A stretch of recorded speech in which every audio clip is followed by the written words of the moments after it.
Are Americans less safe now because the Taliban now has access to billions of dollars worth of American-made weaponry?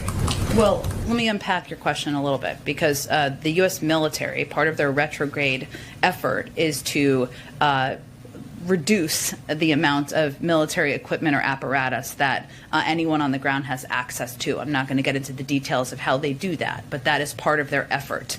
I will also reiterate something that our National Security Advisor said just last week. We had to make an assessment several weeks ago about whether we provide materials to the Afghan National Security Forces so that they could fight the fight. Obviously, they decided not to fight or not, and we made the decision to provide them with that equipment and the material.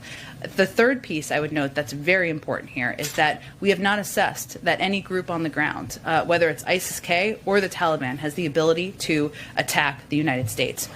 Whoa. We clearly need to, sorry, that was an aggressive bug.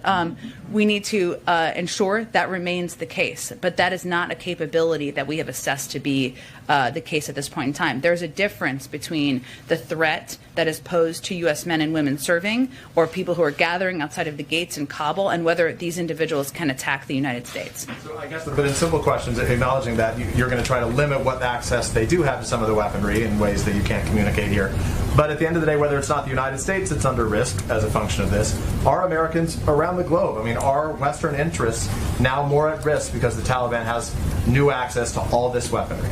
Well, again, Peter, I would say that the world will be watching. We have an enormous amount of leverage, including access to the global marketplace, which is not a small piece of leverage to the Taliban, who are now overseeing large swaths of Afghanistan.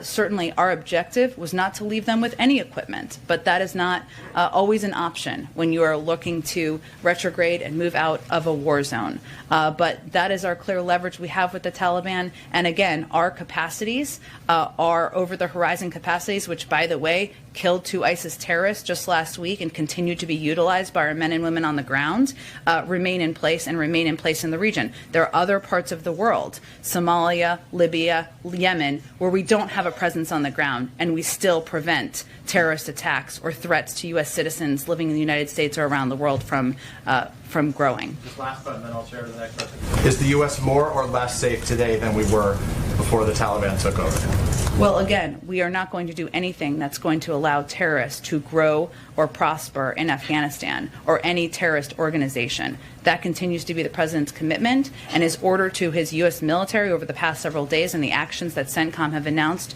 show that he's going to deliver on that promise. Go ahead.